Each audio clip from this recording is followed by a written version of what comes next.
Hi, പെനുവേലിന്റെ പുതിയൊരു വീഡിയോയിലേക്ക് എല്ലാവർക്കും സ്വാഗതം. ഞാൻ ജോൺ അഗസ്റ്റിൻ. കോവിഡിന് ശേഷം നമ്മുടെ നാട്ടിൽ എന്തൊക്കെയാണ് നടക്കുന്നത്?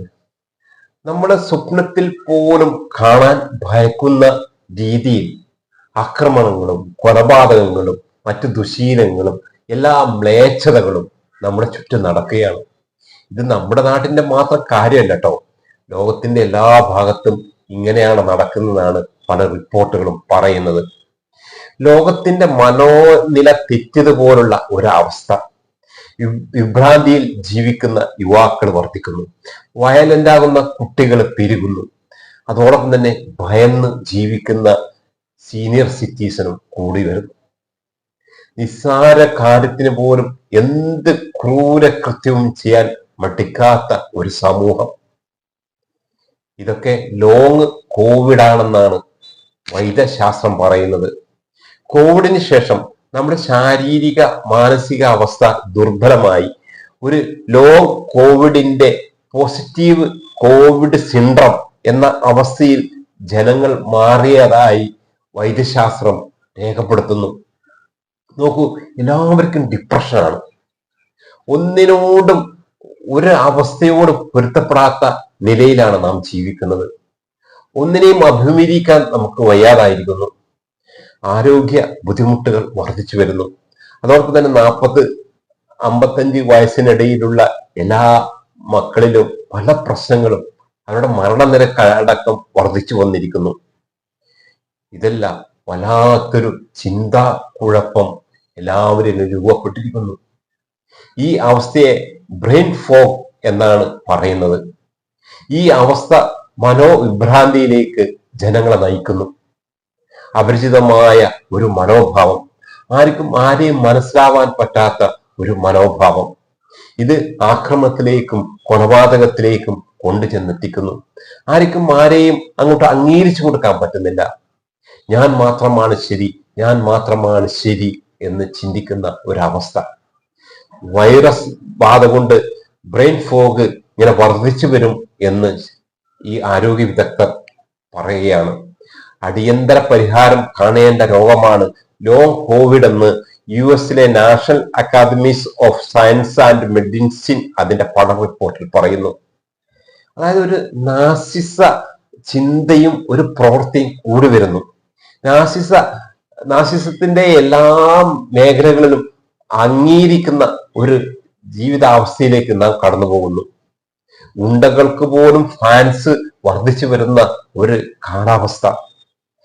യുവാക്കളിൽ ഈ മനോവിഭ്രാന്തി, കുറ്റവാസനയും, കുട്ടികളിലെ ഒരു താല്പര്യക്കുറവും, ഒരു ധിക്കാരവും, അതുപോലെ തന്നെ മിഡിൽ ഏജുകാർക്ക് ഒന്നിനും ശ്രദ്ധ ഉണ്ണാൻ കഴിയാത്ത ഒരു അവസ്ഥയും വർദ്ധിച്ചു വന്നിരിക്കുന്നു.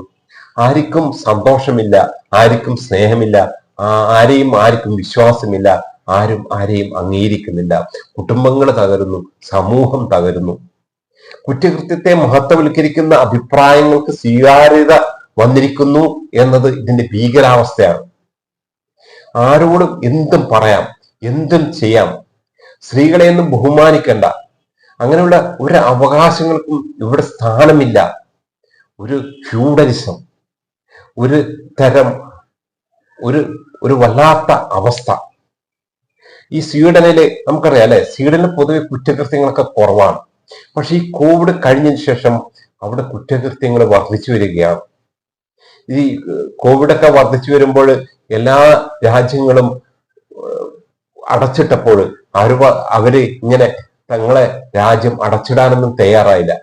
കുറെ കഴിഞ്ഞ് മരണനിരക്ക് കൂടി വരുമ്പോഴാണ് അതിനെക്കുറിച്ച് അവർ ചിന്തിച്ചത് പോലും. അങ്ങനെ കോവിഡ് കഴിഞ്ഞപ്പോൾ ഈ സ്വീഡനിൽ ഇങ്ങനെ അക്രമങ്ങൾ പെരുകി.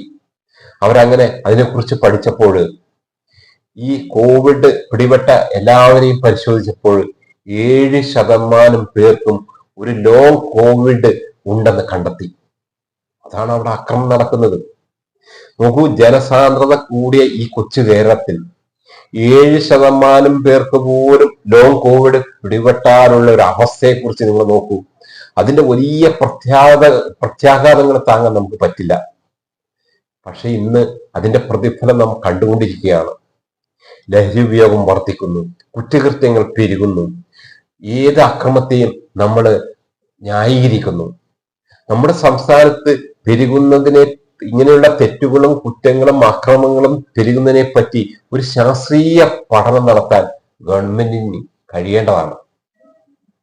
കിടിയറ്റ സാങ്കേതിക വിദ്യയുള്ള നമ്മുടെ നാട്ടിൽ ആൻഡ്രൂ ന്യൂബർഗ് വികസിപ്പിച്ചെടുത്ത ഫണ്ട് നാഷണൽ MRI വഴി ബ്രെയിൻ ഫോഗിനെ കുറിച്ച് പഠിക്കാൻ നമുക്ക് പറ്റും. പക്ഷെ നമ്മുടെ രാഷ്ട്രീയക്കാർക്കും ഭരണവർഗത്തിനും പ്രതിപക്ഷത്തിനും ഇതിനൊന്നും സമയമില്ല.